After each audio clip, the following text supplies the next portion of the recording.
Hello बच्चों, स्वागत है आप सभी का आपके अपने YouTube चैनल डीडी पाठशाला घर घर की पाठशाला में। मैं हूं आपकी भावना मैम, बायोलॉजी की फैकल्टी, जो लेकर आए हैं आपके लिए यूनिट 4। बेटा याद है हम लोग कर चुके हैं लाइव क्लासेस में यूनिट 1, 2 एंड 3 कर चुके थे, क्योंकि आपका एग्जामिनेशन अब स्टार्ट हो गया है और 11:30 बजे आप लोग एग्जामिनेशन सेंटर पे रहते हैं, इसलिए ये रिकॉर्डेड क्लासेस आपके लिए डाला जा रहा है ताकि आप जब भी इसे देखें तो आपका चीज़ें क्या हो जाए, कंप्लीट हो जाए। बट आपको ये ध्यान में रखना है, जैसे हम लोग लाइव क्लासेस में क्वेश्चन को सॉल्व करते थे वैसे यहाँ भी आपको करना है। हम क्वेश्चन को पढ़ेंगे, आप पाउज करेंगे, आंसर को लिखेंगे, उसके बाद हम जब आंसर टिक करेंगे तो आपको मिलाना है कि कितना आपका सही हुआ है, और वो कमेंट सेक्शन में आप हमको कमेंट भी करेंगे कि मैम इतने क्वेश्चंस में इतना हमारा सही हुआ है। क्लियर है बेटा? इस वीडियो को देखने के बाद इवन जितने भी यूनिट्स इसके आए हैं ना, इन सारी चीज़ों को देखने के बाद ना ही आपको क्वेश्चन पेपर मतलब प्रीवियस ईयर का सॉल्व करने की जरूरत पड़ेगी, ना ही मॉडल सेट के लिए आपको इधर उधर भटकना पड़ेगा, क्योंकि सारा का सारा क्वेश्चन हम लोग क्या किए हैं, उठा करके एक जगह ही उठा के लाए हैं। क्लियर है? आपका यहाँ से previous year question, model paper, everything सब चीज़ सॉल्व हो जाएगा। यूनिट पर यूनिट, एक एक यूनिट को हम लोग लेकर के आए, राइट? तो ये हमारा यूनिट 4 है बेटा। कोशिश करेंगे आज आपका यूनिट 5 भी अपलोड हो जाए, अगर आज नहीं तो कल अपलोड हो जाएगा। क्लियर है? और कल महा मैराथन आपका चलेगा, क्योंकि परसों आपका बायोलॉजी का एग्जामिनेशन है। होप आप लोग हम लोग के साथ लाइव जुड़ेंगे। ठीक बात है बेटा? तो ज़्यादा आपका टाइम वेस्ट ना करते हुए, क्योंकि एग्जामिनेशन है, अभी स्टार्ट करते हैं। तो चलिए बेटा, लेट्स गेट स्टार्टेड। तो हमारा यूनिट 4 आया है बेटा। यूनिट 4 पार्ट 5 है। जो बच्चे नहीं देखे हैं पुराना वीडियो, प्लीज़ जा करके चेकआउट कर लेंगे। सारा वीडियोस आपका डला हुआ है, बायोलॉजी के प्लेलिस्ट में जाके देख लीजिएगा, ठीक है, डीडी पाठशाला के चैनल में। तो बेटा सुनिए, ऐसा है कि इसमें अभी आपको जितना भी कंफ्यूजन जो भी होगा या कोई भी इंप्रूवमेंट चाहिए होगा तो कमेंट बॉक्स में आप हमको कमेंट करके बताएंगे। क्लियर बात है? चलिए स्टार्ट करते हैं, ज़्यादा आपका लेट नहीं करते हैं। टारगेट है हमारा 40 का और होगा अभी महातांडव। स्टार्ट। तो पहला जो चैप्टर है, याद रखिएगा, हमारा यूनिट 4 में बेटा 3 चैप्टर है। फोटोसिंथेसिस, ठीक है, प्रकाश संश्लेषण, उच्च पादपों में प्रकाश संश्लेषण होगा, दूसरा होगा श्वसन, ठीक है, यानी कि रेस्पिरेशन, और तीसरा जो होगा वो प्लांट ग्रोथ, यानी कि आपका हार्मोन से रिलेटेड जो होगा। ठीक है, तो पहला क्वेश्चन इस पे आते हैं फटाफट से। क्या बोलता है? फोटोफॉस्फोराइलेशन मींस, फोटोफॉस्फोराइलेशन का मतलब क्या होता है बच्चों? सभी लोग अपना आंसर को टाइप करेंगे, ठीक है, सभी लोग कॉपी पेंसिल लेकर के बैठेंगे और आंसर को लिखेंगे। उसके बाद तो हम हैं ही आंसर बताने के लिए, हम बताएंगे। सभी लोगों ने लिख लिया? लिख लिया? चीटिंग नहीं करना है, एकदम ईमानदारी के साथ लिखना है बाबू। लिख लिया? चलिए, अभी फोटोफॉस्फोराइलेशन का मतलब क्या होता है, ध्यान से सुनेंगे। फोटो का मतलब हो गया लाइट। फोटो का मतलब क्या हो गया? फोटो का मतलब बेटा क्या हो गया? प्रकाश। प्रकाश बोले तो क्या? लाइट। Plus phosphorylation. फॉस्फोराइलेशन का मतलब होता है एडिशन ऑफ फॉस्फेट, ठीक है, फॉस्फोरस का जुड़ना, इनऑर्गेनिक फॉस्फोरस का जुड़ना किसके उपस्थिति में? प्रकाश की उपस्थिति में अकार्बनिक फॉस्फेट का जुड़ना बेटा क्या कहलाता है? फोटोफॉस्फोराइलेशन। जिससे क्या बनेगा आपका? जब किससे जुड़ेगा? एडीपी से जुड़ेगा। आपका होमवर्क है, एडीपी का फुल फॉर्म बताएंगे। जब एडीपी से एक इनऑर्गेनिक फॉस्फेट जुड़ता है बेटा किसकी उपस्थिति में? लाइट की उपस्थिति में, तब जाकर के, क्योंकि यहाँ पे डाई होता है तो ये क्या बन जाएगा? ट्राई बन जाएगा, और आपको क्या चीज़ की प्राप्ति होगी? एटीपी, यानी कि एनर्जी की प्राप्ति होगी। तो क्या बोलता है देखिए, action of water molecule in presence of sunlight. सूर्य के प्रकाश की उपस्थिति में जल अणु का जुड़ना नहीं, सूर्य के प्रकाश की उपस्थिति में जल अणु का विघटन नहीं, सूर्य के प्रकाश की उपस्थिति में फॉस्फेट अणु का विघटन, विघटन तो होता नहीं, विघटन मतलब क्या होता है बेटा? टूटना, डिकम्पोजिशन नहीं होता है। सूर्य के प्रकाश की उपस्थिति में फॉस्फेट अणु का जुड़ना, बिल्कुल सही। तो हमारा इसका आंसर क्या हो जाएगा? सही हो जाएगा बेटा 1 का डी। चलिए नेक्स्ट क्वेश्चन पे आते हैं। बोलता है क्रेब साइकिल का दूसरा नाम क्या है? तो क्रेब साइकिल का बाबू दूसरा नाम क्या है? जल्दी से लिखेंगे अपना आंसर, जल्दी से लिखेंगे और बताएंगे कि सही हुआ कि नहीं हुआ है। ठीक है, सभी लोग बच्चे कमेंट में कमेंट करेंगे कि कितना क्वेश्चन आपका सही हुआ है। तो बेटा इसका दूसरा जो नाम है वो क्या है आपका? TCA cycle, try carboxylic acid cycle. क्या नाम है इसका? Try carboxylic acid cycle. चलिए नेक्स्ट क्वेश्चन। नेक्स्ट क्वेश्चन बोलता है आपको फुल फॉर्म बताना है बेटा किसका? ईटीएस का। ईटीएस का फुल फॉर्म क्या है? काफी इंपॉर्टेंट क्वेश्चन है, ध्यान रखिएगा। तो इलेक्ट्रॉन ट्रांसपोर्ट सिस्टम। कहाँ है इलेक्ट्रॉन ट्रांसपोर्ट सिस्टम? सी, ठीक है। इलेक्ट्रॉन ट्रांसपोर्ट सिस्टम 3 का क्या हो गया, सी हो गया। चलिए फटाक से उसके बाद आते हैं क्वेश्चन नंबर 4 में। बताए बच्चा कि क्वेश्चन नंबर 4 का NADPH का फुल फॉर्म क्या होगा, NADPH का फुल फॉर्म क्या होगा, जल्दी से बताएंगे, सभी लोग लिखेंगे, हम देख रहे हैं यहाँ से। तो क्या होगा बच्चा इसका, nicotine amide adenine di nucleotide phosphate, ठीक है। तो 14 का क्या हो गया बच्चा, बी हो गया। नेक्स्ट क्वेश्चन की ओर आते हैं। नेक्स्ट क्वेश्चन बोलता है कि निम्न में से कौन सा पौधा है का सूक्ष्म पोषक तत्व नहीं है, ठीक है। कौन सा पौधा का सूक्ष्म तत्व नहीं है, तो यहाँ पे हो जाएगा बेटा नाइट्रोजन, ठीक है। ये माइक्रोन्यूट्रिएंट बोल रहा है, नहीं है, ठीक है। Which of the following is not a micronutrient for plant, ठीक है। तो ये है, ये मैक्रो होगा। चलिए नेक्स्ट आते हैं। नेक्स्ट क्वेश्चन क्या है आपका, फटाफट, नाइट्रोजन हो गया यहाँ पे। अच्छा, इसमें से आपको एक होमवर्क हम देते हैं, आप हमको बताएंगे बेटा मैक्रोन्यूट्रिएंट और माइक्रोन्यूट्रिएंट कौन कौन सा है। माइक्रो का चलिए छोड़ दे दीजिए, मैक्रोन्यूट्रिएंट कौन कौन सा है, ठीक है। मैक्रोन्यूट्रिएंट कौन कौन सा है पौधे के लिए, ये आपको बताना है, ठीक है। चलिए, how many pyruvic acids are formed after glycolysis of 1 molecule of glucose. एक ग्लूकोज के ग्लाइकोलाइसिस से कितने पायरुविक अम्ल प्राप्त होते हैं। तो हम बताए थे बाबू, याद कीजिएगा, जब ग्लूकोज टूटता है तो 10 स्टेप इसमें लगता है टूटने में। कितना स्टेप लगता है, 10 स्टेप लगता है। और ये क्योंकि 6 कार्बन का होता है बेटा, तब जो ये टूट के बनता है वो कौन बनता है, पायरुविक एसिड बनता है, जो कि कितने कार्बन का होता है बाबू, 3 कार्बन का होता है, ठीक है। तो 3 कार्बन का होता है, जितना रिएक्टेंट रहेगा उतना ही तो प्रोडक्ट रहेगा ना। तो अगर यहाँ 6 है तो यहाँ भी क्या होना चाहिए, 6 होना चाहिए। क्या हो जाएगा, 2 × 3C करेंगे तो कितना आ जाएगा, 6 आ जाएगा कार्बन आपका यहाँ पे। तो क्या हो जाएगा, जल्दी से आंसर करेंगे, ये बता चुके हैं पहले भी। तो क्या हो जाएगा इसका आंसर, 6 का सी हो जाएगा बेटा, यानी कि 6 हो जाएगा, ठीक बात है। ओ सॉरी 6 बोल दिए, सॉरी क्या बोल रहा है, कितना अणु है ना, तो यहाँ कितना हो जाएगा, 2 हो जाएगा, 2 पायरुविक एसिड बनेगा, ठीक है। तो 6 का क्या हो जाएगा आपका, ए हो जाएगा। नेक्स्ट क्वेश्चन की ओर आते हैं, देखिए क्या बोलता है नेक्स्ट क्वेश्चन बोलता है बाबू कि the first event in photosynthesis, सबसे पहला घटना कौन होता है, ठीक है। प्रकाश संश्लेषण की पहली घटना क्या होती है, बोलता है क्लोरोफिल का प्रकाश द्वारा उत्तेजित होना और इलेक्ट्रॉन उत्सर्जन, सही है। फोटोलाइसिस यानी कि प्रकाश का विघटन होगा बेटा, मतलब कि अपघटन होगा, ठीक है। और तीसरा बोलता है ऑक्सीजन का निकलना या फिर ATP का निर्माण। जल्दी से बोलेंगे क्या होगा, तो बिल्कुल सही है आपका आंसर, क्या होगा, क्लोरोफिल का बेटा प्रकाश द्वारा उत्तेजित होना, तभी तो इलेक्ट्रॉन लेगा, एक्साइटेड होगा, तब इलेक्ट्रॉन को आगे की ओर भेजेगा। याद है ना, पढ़ाए थे PS1 और PS2 का कहानी, सारा इसके अंदर आता है। चलिए नेक्स्ट क्वेश्चन बोलता है क्या, देखेंगे जल्दी से। क्वेश्चन नंबर 8 बोलता है कि कौन सा तत्व है ना, कौन सा तत्व पौधे में अधिक मात्रा में पाई जाती है, मैग्नीज, आयरन, नाइट्रोजन, कार्बन। तो क्या होगा बच्चा, मैग्नीज होगा। क्या होगा आपका, मैग्नीज होगा। 8 का क्या हो गया आपका, ओह सॉरी क्या पूछा है, एबंडेंट एलिमेंट प्रेजेंट, सॉरी नहीं एबंडेंट एलिमेंट है ना, तो ऑब्वियस सी बात है ये कार्बन होगा, इसके अलावा कुछ नहीं हो सकता है, ठीक है। क्या होगा बेटा आपका, कार्बन होगा, ठीक है। जल्दी से बोलेंगे आंसर सही निकला कि नहीं निकला। 8 का क्या हो गया आपका, डी हो गया। नेक्स्ट क्वेश्चन की ओर आए, चलिए नेक्स्ट क्वेश्चन की ओर आते हैं। बोलता है कि how many elements have been found to be essential for the plants. पौधों के लिए आवश्यक तत्वों की कुल कितनी संख्या होनी चाहिए, जल्दी बताएंगे। क्वेश्चन नंबर 9 का बेटा आंसर क्या होगा, जल्दी बोलेंगे। तो क्वेश्चन नंबर 9 का आंसर आपका क्या होगा, क्वेश्चन नंबर 9 का आंसर होगा आपका बी, 17। इसी के अंदर मैक्रो और माइक्रो को बांटा गया है।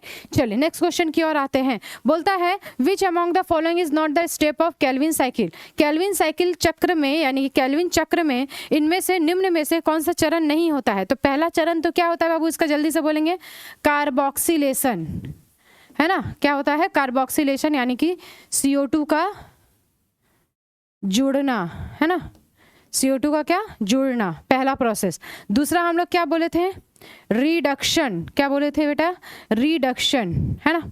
एंड तीसरा जो बोले थे वो क्या था हमारा, वो था हमारा रीजनरेशन, पुनः निर्माण, GENERATION, रीजनरेशन। तो देखिए तो क्या क्या है, कार्बोक्सिलेशन ठीक है, रिडक्शन ठीक है, फोटोफॉस्फोराइलेशन नहीं होता। तो क्या हो गया आंसर आपका, सी हो जाएगा। 10 का क्या हो जाएगा बाबू, सी हो जाएगा। क्लियर है। चलिए नेक्स्ट क्वेश्चन पे आते हैं। नेक्स्ट क्वेश्चन बोलता है निम्न में से कौन सा गलत है बेटा, देखिए कौन सा गलत है। यहाँ के बी ये सब जो लिखा हुआ है ना, ये एलिमेंट का नाम है। के फॉर क्या होगा, जल्दी बोलेंगे। एमओ मतलब क्या होता है बताएंगे, ठीक है। और बी जो होता है आपका क्या होता है, बोरोन। तो बोरोन ट्रांसलोकेशन ऑफ शुगर में मदद करता है, लेकिन डायरेक्टली नहीं मदद करता है, ध्यान में रखना है आपको। तो क्या हो जाएगा, 11 का सी हो जाएगा। प्रीवियस ईयर का क्वेश्चन है बच्चा। नेक्स्ट क्वेश्चन आते हैं, देखते हैं नेक्स्ट क्वेश्चन क्या बोलता है। इन C4 plants first stable product of CO2 fixation is. C4 पौधों में CO2 स्थिरीकरण का पहला स्थिर प्रोडक्ट कौन है, स्थिर प्रोडक्ट कौन सा है बेटा, उत्पाद कौन सा है, जल्दी बोलेंगे। क्या होगा आपका OAA, क्या होगा अच्छा इसका हम ऑप्शन आपको बता तो दिए सही वाला। आपका क्या काम है, आपका काम है कि इसका OAA का फुल फॉर्म लिख करके हमको बताना है, ठीक है। OAA का फुल फॉर्म आपको लिख करके बताना है, होमवर्क है, कमेंट सेक्शन में आपको कमेंट करना है, क्लियर है। चलिए याद रखिएगा, ये था CD। बोलता है दूसरा क्वेश्चन क्या है आपका, C4 प्लांट में CO2 का प्राथमिक स्वीकर्ता कौन है, जल्दी बताएंगे। कौन सबसे पहले CO2 को बेटा एक्सेप्ट करता है अपने में, तो वही सेम आंसर होगा आपका OAA, ठीक है। चलिए नेक्स्ट क्वेश्चन है आपका, इन C4 प्लांट,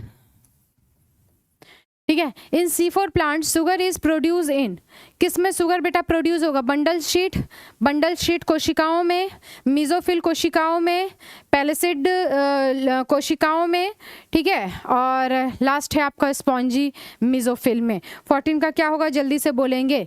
तो बंडल शीट याद रखिएगा, C4 प्लांट में ही हम लोग को बंडल शीट देखने को मिला था, ऑफलाइन क्लासेस में हम बता चुके हैं ना कई बार। तो चलिए जो बच्चे पढ़े हुए ये सब का तो कोई दिक्कत नहीं होगा बेटा। चलिए नेक्स्ट क्वेश्चन पे आते हैं फटाफट से। 15 नंबर का क्वेश्चन क्या बोलता है, देखिए बोलता है लाइट रिएक्शन ऑफ फोटोसिंथेसिस अकर इन, प्रकाश अभिक्रिया कहाँ पे होती है बेटा, ग्रैना में होती है, स्ट्रोमा में होती है, माइटोकॉन्ड्रिया में कि न्यूक्लियस में। ये बहुत इंपॉर्टेंट क्वेश्चन है, ध्यान रखिएगा, ठीक है। तो कहाँ होता है बच्चा, ग्रैना में होता है। कहाँ होता है, ग्रैना में होता है। नेक्स्ट क्वेश्चन, ग्रैना याद है ना कहाँ पे होता है, क्लोरोप्लास्ट यानी कि हरित लवक के अंदर जो मौजूद था, वो सिक्का जैसा जो थैलेकॉइड वगैरह का दिखाए थे। चलिए नेक्स्ट बोलता है कि जल के प्रकाश अपघटन के लिए आवश्यक आयन कौन सा है बेटा, बताइए जल्दी बताएंगे क्या होगा इसका। उस समय जो गलती से हम किए थे कार्बन के जगह, वो क्या था आपका, मैग्नीज, ठीक है। मैग्नीज जो होता है बेटा वो इंपॉर्टेंट होता है ताकि वाटर क्या हो सके, फोटोलाइसिस हो सके। फोटोलाइसिस का मतलब क्या होता है, वाटर का टूटना, पानी का टूटना, ठीक है। चलिए नेक्स्ट क्वेश्चन क्या बोलता है, ध्यान से देखेंगे। A, B, C और D बोलता है the primary acceptor of CO2 in C4 plant is. ये भी तो क्वेश्चन कहीं देखा देखा लग रहा है जी, क्या अभी जस्ट आया था ना, OAA, ठीक है, OAA होगा। चलिए नेक्स्ट क्वेश्चन पे आते हैं। क्वेश्चन नंबर 18 बोलता है at the end of glycolysis 6 carbon compounds ultimately change into, किस में चेंज हो जाता है। देखिए क्वेश्चन एक ही जैसा है बेटा, लेकिन पूछने का जो तरीका है ना वो बहुत अलग अलग तरीके का है, आंसर सेम ही आएगा। ऑब्वियस ही बात है, ग्लाइकोलाइसिस अगर होगा, ग्लाइको मतलब ग्लूकोज, लाइसिस का मतलब क्या होता है, टूटना, तो वो क्या होगा, 6 कार्बनिक यौगिक बदल जाता है, किस में बदल जाता है, पायरुविक अम्ल में बदलता है, सीधा बात है। कितना पायरुविक अम्ल, 2, ठीक है। कितना पायरुविक अम्ल में टूटेगा बेटा, 2 पायरुविक अम्ल में टूटेगा। नेक्स्ट क्वेश्चन बोलता है cyclic photophosphorylation result in the formation of, चक्रीय फोटोफॉस्फोराइलेशन से क्या बनता है, जल्दी बोलेंगे। ये क्वेश्चन हम बता चुके हैं क्लास में भी, आप बोले थे कि इंपॉर्टेंट है, प्रीवियस ईयर में आया हुआ भी है। तो इसमें सिर्फ क्या बनता है बेटा आपका, ATP, ठीक है। क्या होगा, ATP। नेक्स्ट क्वेश्चन पे आए, चलिए नेक्स्ट क्वेश्चन पे आते हैं। एक बार देखेंगे, आपको साइक्लिक वाला का हम बता दें चीजें थोड़ा सा पानी पीने दीजिए उसके बाद।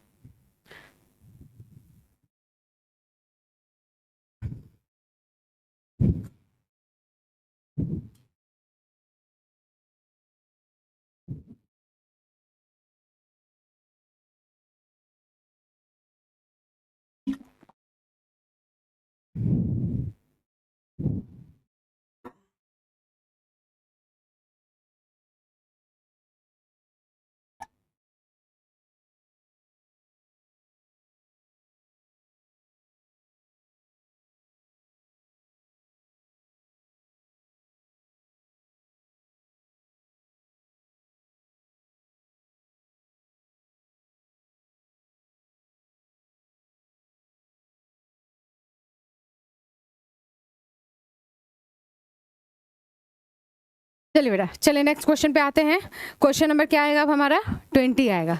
क्वेश्चन नंबर क्या आएगा बेटा? 20 आएगा। बोलता है वायवीय और अवायवीय श्वसन में समान चरण कौन होता है? हम बताए थे हम ये कि the common phase between the aerobic and anaerobic mode of respiration is, यहाँ गड़बड़ है, ऑप्शन में हमको गड़बड़ लग रहा है। नहीं ठीक है, हम इसी को ढूंढ रहे थे, ईएमपी देख लिए थे।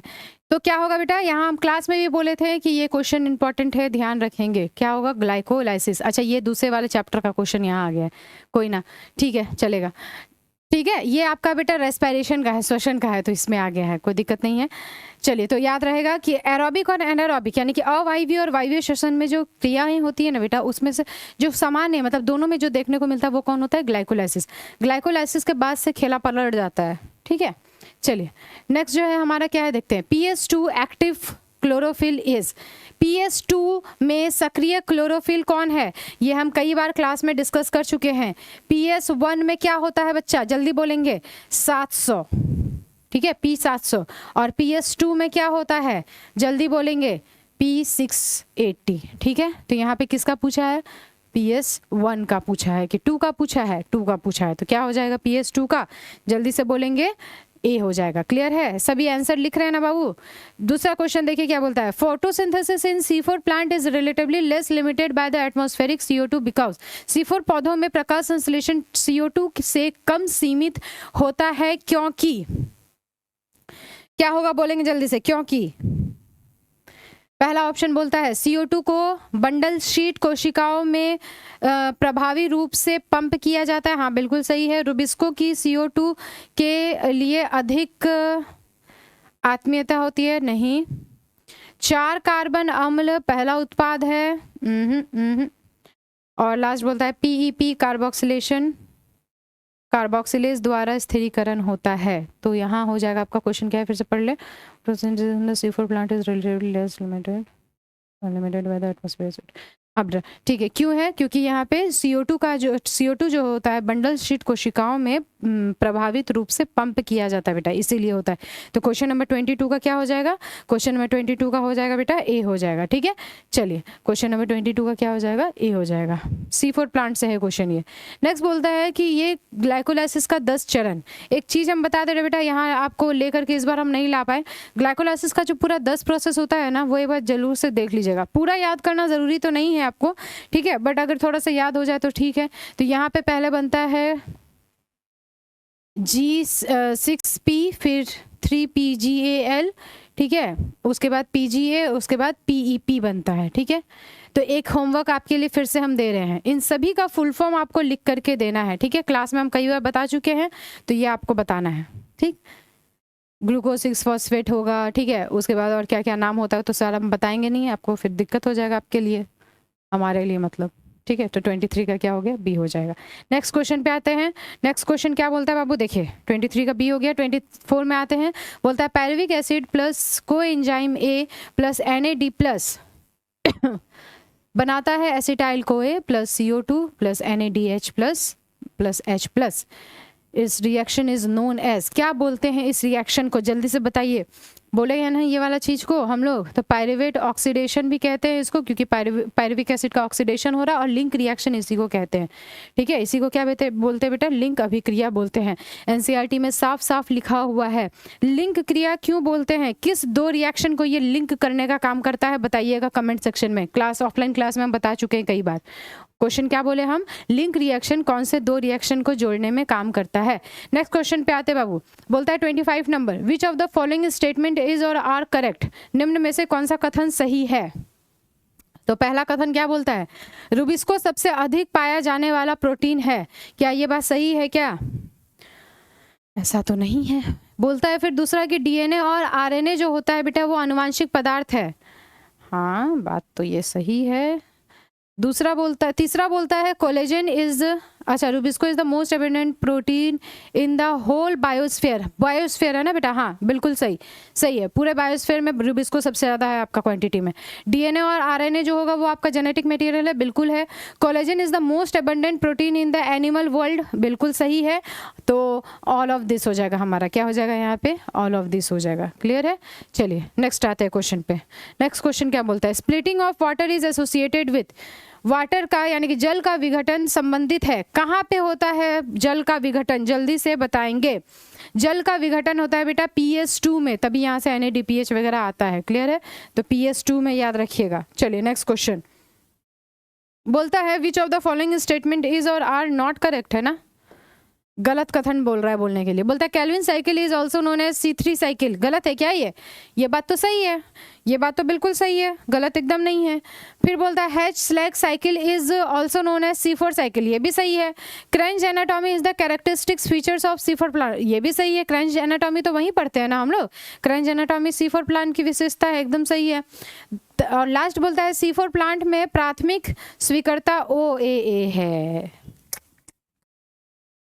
चलिए क्या हो गया यहाँ पे हमारा, तो 27 का क्या हो गया, 27 का क्या हो गया बेटा, D हो गया। चलिए आगे बढ़े, तो बताइएगा आप इसका सही आंसर क्या होगा, इसका सही एक्सप्लेनेशन क्या होगा, हमको बताना है, ठीक है। प्राथमिक स्वीकर्ता होता कौन है। चलिए नेक्स्ट बोलता है PS1 activate the chlorophyll, PS1 के लिए क्या बात किए थे, P700 हो गया, कहानी खत्म है यहाँ पे। चलिए अब आते हैं नेक्स्ट चैप्टर हमारा क्या है, रेस्पिरेशन यानी कि श्वसन। क्या है बेटा आपका, श्वसन, पादपों में श्वसन हम लोग पढ़ने वाले हैं। तो चलिए पहला क्वेश्चन हमारे इस कंप्यूटर नहीं, कौन स्क्रीन पे, स्मार्ट बोर्ड के स्क्रीन पे क्वेश्चन क्या बोलता है बेटा, क्वेश्चन नंबर 29 क्या बोलता है, RQ यानी कि रेस्पिरेटरी क्वेश्चन क्या है, जल्दी से ऑप्शन आंसर करेंगे अपना। रेस्पिरेटरी क्वेश्चन बराबर बोलता है वॉल्यूम ऑफ CO2 इवॉल्व, जितना O2 आपका इवॉल्व यानी कि आयतन हुआ और जितना यूज्ड हुआ, नहीं ये नहीं होगा। B बोलता है volume of CO2 consumed by volume of CO2 O2 consume, ना ये तो एकदम से एकदम गलत है, उपभोगित होता ही नहीं है यहाँ पे। थर्ड बोलता है volume of CO2 used volume of O2 evolve, ना। और लास्ट बोलता है volume of CO2 evolve volume of O2 consume, बिल्कुल सही। तो कौन सा ऑप्शन सही हो जाएगा बच्चा, 29 का D हो जाएगा। चलिए नेक्स्ट क्वेश्चन की ओर आते हैं। नेक्स्ट क्वेश्चन क्या बोलता है जल्दी से देखेंगे। नेक्स्ट क्वेश्चन है आपका 30 का क्वेश्चन, क्वेश्चन नंबर 30 बोलता है वायवीय श्वसन में एक ग्लूकोज अणु से बनने वाले कुल ATP अणु की संख्या कितनी होती है। बहुत ईजी सा बात है, बहुत ईजी सा बात है। क्या होगा 36 से 38, तो 36 हो गया आपका। चलिए आगे बढ़े।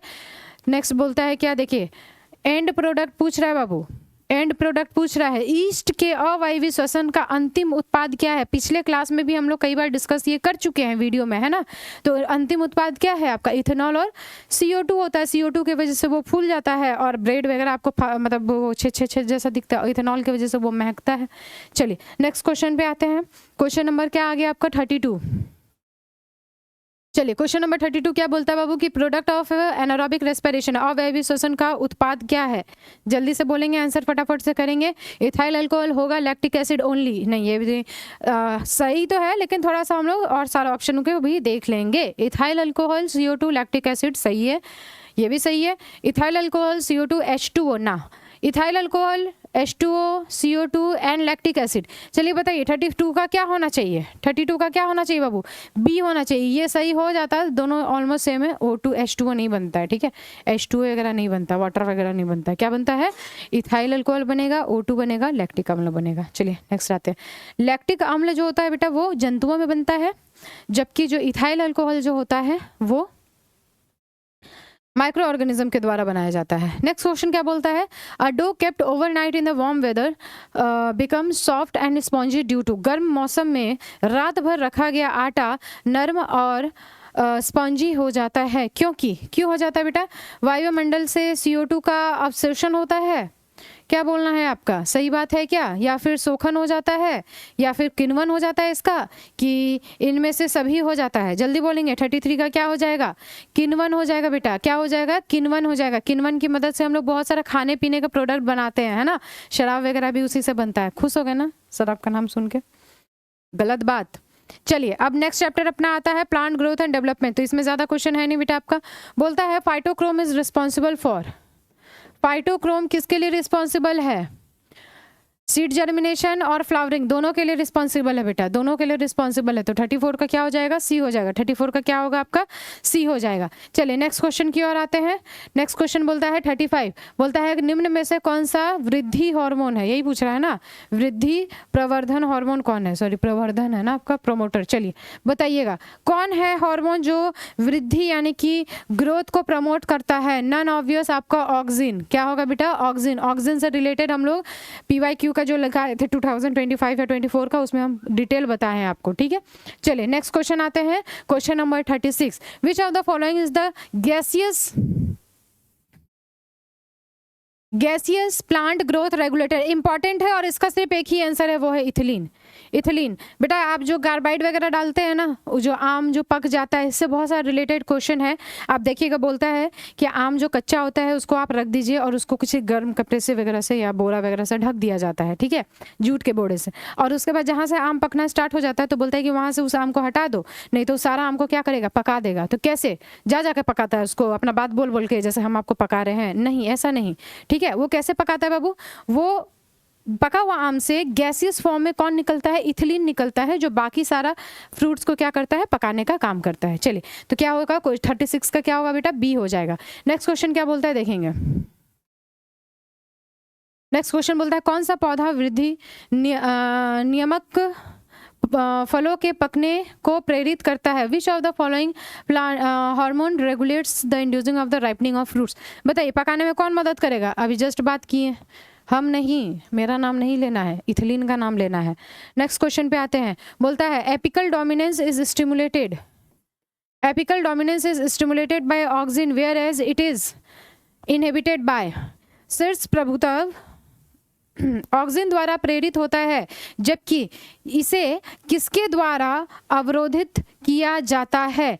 इथिलीन, एब्साइसिक एसिड, ठीक है, जिबरलिन या साइटोकाइनिन? तो बेटा साइटोकाइनिन बता चुके हैं, याद कीजिएगा कौन सा एक पार्ट में, शायद यूनिट 2 में हम बताए हैं, सॉरी पार्ट 2 जो इसका वीडियो आया है आप देख लीजिएगा। पार्ट 2 वाले वीडियो में हम पूरा का पूरा प्लांट हार्मोन के बारे में ही बताए हुए थे, है ना, लास्ट वाले में। तो वहां जाके देखिएगा तो पूरा का पूरा प्लांट हार्मोन आपका क्या हो जाएगा? रिवीजन हो जाएगा। एक क्वेश्चन भी यहाँ से नहीं छूटेगा, उसको बस थोड़ा सा है वो वाला देखना पड़ेगा आपको, ठीक है, वीडियो के साथ ही अटैच्ड है वो। तो 38 का क्या हो जाएगा बेटा? साइटोकाइनिन, यानी कि डी हो जाएगा। नेक्स्ट क्वेश्चन की ओर आते हैं। नेक्स्ट क्वेश्चन क्या है आपका देखेंगे। नेक्स्ट क्वेश्चन है आपका 39। Which hormones play an important role in phototropism? कौन सा हार्मोन प्रकाश अनुवर्तन में महत्वपूर्ण भूमिका निभाता है? जल्दी बोलेंगे। 39 का क्या आंसर होगा? 39 का आंसर क्या होगा बेटा? ऑक्सिन होगा। क्या होगा? ऑक्सिन होगा। लाइट जिधर जिधर जाएगा, मतलब लाइट जिधर जिधर जाएगा उधर से प्लांट भी अपने आप को मूव करता चलेगा, क्योंकि उसके पास ऑक्सिन होता है टिप में। नेक्स्ट क्वेश्चन बोलता है removal of auxin resource demonstrate that the leaf abscission is. Abscission का मतलब क्या होता है बेटा? बुढ़ापा काल आना, ठीक है, by auxin and apical dominance is does by auxin. क्या होता है? ऑक्सिन स्रोत को हटाने से यह प्रदर्शित होता है कि पत्ती का अलगाव ऑक्सिन द्वारा अवरोधित किया जाता है और शीर्ष प्रभुत्व ऑक्सिन द्वारा बढ़ावा दिया जाता है। अभी जस्ट ये वाला सॉल्व किया, तो इनहैबिट और प्रोमोट। क्वेश्चन नंबर क्या हो जाएगा? 41 का डी। नेक्स्ट क्वेश्चन पे आते हैं। नेक्स्ट क्वेश्चन क्या है आपका बेटा? 42 है, ठीक है, और ये आपका आज का शायद से लास्ट क्वेश्चन रहेगा। The process of ageing in plant is termed as dormancy, senescence, phototropism, abscission. पौधे की वृद्धावस्था की प्रक्रिया को क्या कहा जाता है? तो क्या कहा जाता है? जीर्णता, ठीक है, सेनेसेंस कहा जाता है बेटा, बुढ़ापा काल कहा जाता है। क्लियर है? तो आज के लिए यही है आपका पूरा का पूरा क्वेश्चंस। कल मैराथन सीरीज में ज़रूर से ज़रूर जुड़िएगा, बहुत इंपॉर्टेंट रहेगा क्लास। जितना भी क्वेश्चंस आप यहाँ पे सॉल्व किए सारा का सारा वहाँ पे एक टाइम पे रिवीजन हो जाएगा। थोड़ा लंबा क्लास चलेगा बट लाइव क्लास रहेगा तो मज़ा आएगा। क्लियर बात है? लास्ट आपका यूनिट 5 बचा है बेटा, तो यूनिट 5 हो सकता है कल शाम तक आपका अपलोड हो जाएगा। तो लाइव क्लास करने के बाद एक बार उसको देख लीजिएगा, चेकआउट कर लीजिएगा, सारा रिविजन हो जाएगा। फाइनल प्रिपरेशन आपका बायोलॉजी का कंप्लीट हो जाएगा। यहाँ से जितने भी आपके पार्ट्स आए ना बेटा, उन सारे पार्ट में से कोई भी किसी भी क्वेश्चंस को आप स्किप नहीं करके आएंगे, ये तो कंफर्म है। ठीक बात है। तो आज के लिए इतना ही। एंड क्योंकि आज आप लोग लाइव नहीं जुड़े हैं तो आपके लिए फिर भी हम एक कोट्स लाए हैं। तो ये कुछ इस प्रकार का है, success is not a key to happiness, happiness is the key to success. If you love what you are doing you will be successful. इसलिए बेटा ज़रूरी नहीं है कि आप सक्सेस से हैप्पीनेस को खरीद सकते हैं, ठीक है। आप जिस चीज़ में खुश रहेंगे ना आप उसी चीज़ में सक्सेस कर लेंगे। अगर आज हमको पढ़ाना पसंद है ना तो हम इतने अच्छे से आपको पढ़ाएंगे कि ऑलरेडी उस चीज़ में हमको सक्सेस फील हो जाएगा, ठीक है, और उससे हमको खुशी भी मिल जाएगी। क्लियर है। तो ये बहुत बड़ा डीप नॉलेज है, ज़्यादा आपका टाइम नहीं लेंगे, इस चीज़ को थोड़ा ध्यान में रखेंगे। कभी किसी दिन अच्छे से बैठेंगे हम लोग तो आराम से इसके बारे में हम लोग बात करेंगे, ठीक है। तो आज के लिए बेटा इतना ही, क्योंकि आपका एग्जाम है तो ज़्यादा टाइम आपका नहीं लेंगे। आराम से पढ़िए, जितने भी सीरीज़ है सबको आराम से देखिएगा, और बाकी एक्स्ट्रा कुछ करने की ज़रूरत आपको नहीं है, इतना से आपका काम हो जाएगा, भरोसा रखिए इतना, ठीक है। ऑल द बेस्ट बच्चों, और उम्मीद है सारा एग्ज़ाम आप लोग का अच्छा गया होगा, ठीक बात है। तो all the best, thank you so much, मिलते हैं हम लोग कल।